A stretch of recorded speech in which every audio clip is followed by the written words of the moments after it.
Internet leads. Man, it's one of those topics that we don't cover as often as we should, but you and I built our business on internet leads. Yeah, because the reality is like, that is just like short sales when we started our business, right? Mm-hmm. That's the thing that nobody wants to get their hands dirty with, right? Because it takes a long period of time. In fact, I was teaching a class recently in the Bay Area, and one of the folks who put the class on had just read a stat that 96.3% of all people who bought a home in the last year actually were online searching 8 months.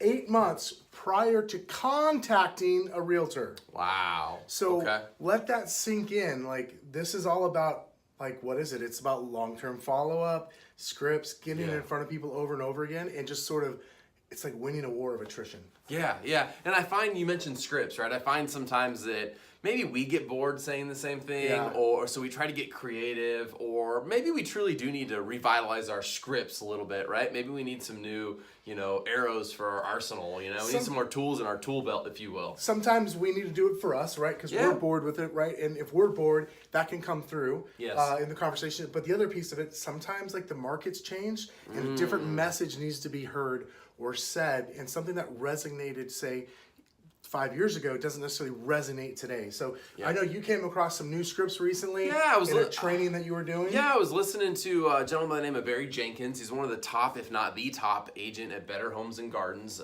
in the Virginia Beach area. And he shared a couple scripts that like really hit home for me. And I mean, you and I have done a lot of internet leads and a lot of follow-ups. So I heard these scripts and some of them are just subtle. There's a couple subtleties, a little change in how he asked the questions that maybe the way you and I have asked them. So the first question he threw out there, and I'm gonna give you 3 scripts today from Barry, is out of the homes you saw, what did you like and what didn't you like?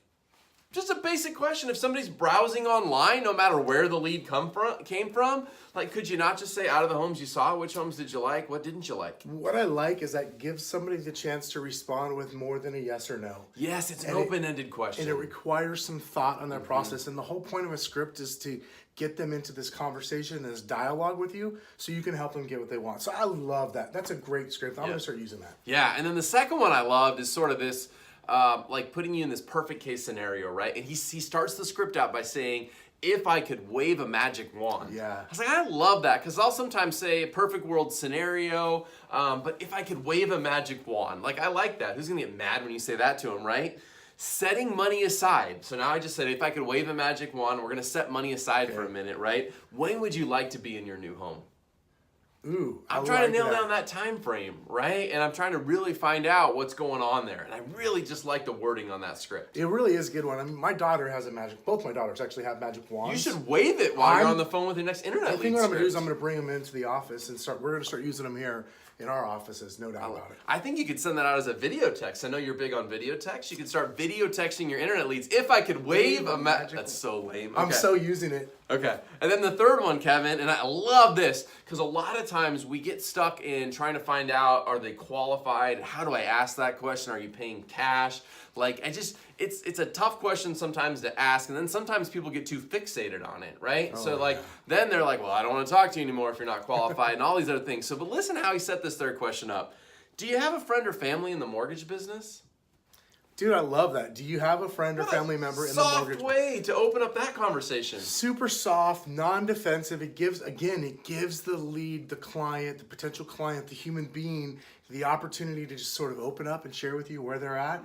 And so you can truthfully get to the information you're trying to get, so you can help them get what they want. Yeah, I love it. So, hey, maybe you want to add those scripts to your internet arsenal. Perhaps you just need to follow up more with the leads you have, and it doesn't really matter what you say. If you just said something to them, that'd be better than nothing. But for a lot of us, there are better questions we can ask to get better results with our internet leads. And the sad part about internet leads is that a lot of them result in 1% to 2% conversion. But I don't necessarily believe it's only because a small percentage of them buy. It's like you said, I think a lot of them are out there. I just think we're real estate agents, we do a crappy job of following up. We don't engage for a long enough period of time. We don't ask the right questions. So add some new scripts to your arsenal today and go back out there and have some fun with some of your old internet leads that have been hanging around for 8 months that are probably going to pick up the phone and call a realtor if you don't call them today. Hey, go out there and kick some butt today.